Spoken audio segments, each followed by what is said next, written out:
Welcome to Beyond the Buzzword, where we help non-techies understand techie jargon. I'm Katie, and I'm a product designer with Coderzen. When we talk about processes used to develop software, there are lots of different ones, but the two most common are waterfall and agile. Right now, there's kind of a war going on between the two, but many of us don't completely understand why. So let's move beyond the buzzword and talk about waterfall versus agile. Much like construction or manufacturing workflows, waterfall methodology is a sequential design process. This means that each phase is started and then completed before moving on to the next one. As this process is linear, once a step has been completed, developers can't go back to a previous step, at least not without scratching their whole project and starting over again.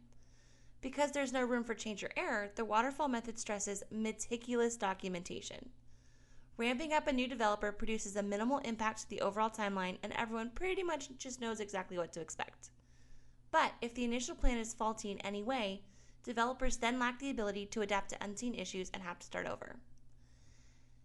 Agile, on the other hand, develops software incrementally. This means that developers start off with a very simplistic product design and then begin to work on small modules.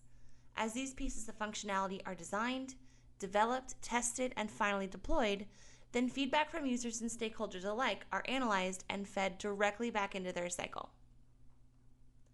Agile allows for modification, so it's easier to change course mid-project to keep up to date with your users' needs and, of course, our constantly evolving industry. And because the products are tested so thoroughly, versions of the product can be launched and used periodically, most commonly on a 2-week basis.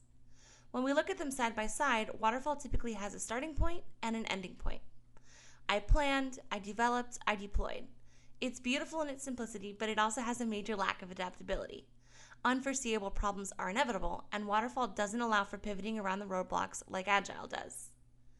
More often than not, developers using agile methodology might end up in a place they hadn't originally anticipated. Their end result, however, tends to be more relevant because of the constant feedback they pushed into their cycle. At the end of the day, planning and pivoting both have value. Hopefully you'll be able to marry the positives and adapt them into your own process. Thank you so much for watching our video. To check out more, you can subscribe via YouTube or visit www.coderzen.com.